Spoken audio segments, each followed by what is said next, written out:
right, man, let's talk about how Ron Hollins and, Ausar Thompson may hold the key to the Detroit Pistons' success. I seen a nice little article about it, and their ability to defend is going to be huge, but what it boiled down to is their ability to shoot and how the Pistons, we don't know how J.B. Bickerstaff want to play, but we can assume it's probably going to be similar to what Monty did with Cade holding the ball and everybody around him spacing out and knowing how to shoot and shooting the ball. Like I continue to say today, they don't know how to play basketball.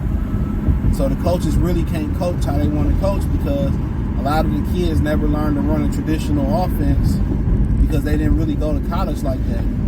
They're more AAU ball and they just playing games, and it's really just pickup games. When you watch AAU ball, there ain't really no scheme to it. It's just pickup basketball.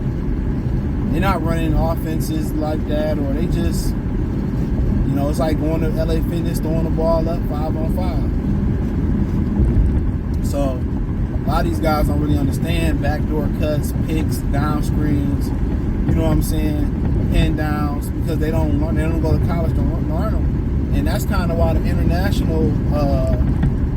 That's kind of why the international game is ahead of us as far as fundamentals, because that traditional zone forces them to learn how to run offense. If the NBA had a traditional zone, which I don't think it should have a zone at all, but let's say they did have a traditional zone, they would, teams would struggle offensively because you have to run offense to beat the zone. You got to do ball movement, penetration kick, cuts, Princeton-style offense. You got to do all these things to get open, and that's where the Pistons should be at with their offense. With the skill set players they had last year, okay, you didn't know how to shoot. Guess what? We're going to get up and down the court. We're always going to push it. We're going to cut, backdoor cut. We're going to pin down, screens. We're going to get these athletes cutting down to the rim or going downhill to get to the bucket. That's what we're going to do. We're going to get them going downhill. We're going to get them cutting, slashing like Gerald Wallace. We're going to get Duran like Stromile Swift attacking the paint.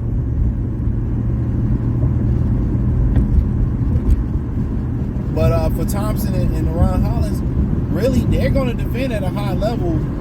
They're going to defend at a high level. They are.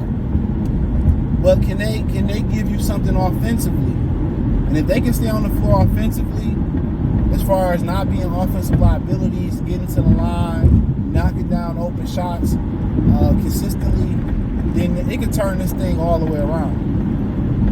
Or they can play with a pace that showcase their athletic ability. If they can really get up and down the floor at a fast pace, if they really can get these guys going downhill and going to the bucket and getting to the free throw line and stop settling for threes, I think the Pistons need to set their team up to beat the trend, to beat threes. But if those guys, what they bring defensively and versatility-wise, you can put a short at the 1, you can put them at the 2, you can put them at the 3. From Ron's skill set, I've seen them take the ball up the floor. 1, 2, 3, or the 4. So their versatility allows them to defend multiple positions, play offensively, play multiple positions. So if they can knock down some shots and they can get an offense that really showcase their skill set and that get them going downhill to the bucket, the Pistons should be at the free throw line a lot this year. That should be a lot better than sending them at the three-point line and letting Cade kick it out to them. And if that's the case, then they're going to have to shoot the ball at a high clip. But the athletes that the Pistons got, they should be the number one team in pace. Young legs, fresh legs, great athletes from Ron Hollins to Jaden Ivey, two of the best athletes in the league. Jalen Duran throwing the third. Ausar Thompson is hella athletic. So with those, 3 or 4 guys they got that can get up and down the court, they should be pushing it all the time. But it's just not defensively that's allowing them, that's going to allow them to stay on the floor. Offensively, they have to have a plan in place. They have to have a plan in place for them to be successful. And that's not necessarily shooting the basketball at a high clip. They need to. And we know those things don't happen over 1 or 2 or 3 seasons. It takes some time to hit them in-game shots. It takes some time. But it's just finding the ways for them to be effective on the floor. And if they can be effective, what they bring defensively, I just feel that it's a game changer. What they bring offensively with handling the ball and distributing the ball is a game changer. They distribute at a high level. They handle the ball at a high level for their positions. They finish at the rim. They fast. They quick. They explode at the rim. They finish hard at the rim. No Diddy. So, you know what I'm saying? They strong. Ron Holland's one of the best finishers at the rim. I think if he can do what he did in the G League, he one of the best finishers in the rim in the league. Above the rim and under the rim. So, and ideally, if you can find a way to make them effective offensively, and that's not just shooting the basketball, as I explained, I think the Pistons may have something there. I think the Pistons legitimately may have something. I think they legitimately may have something. Real spiel. I think legitimately they might have something. They might have it. They might have it, bro. And then they can grow as shooters, you'll be good. But like I said before, the way they allow Cade Cunningham to dominate the basketball, it makes everybody around him outside of Durant have to be a shooter.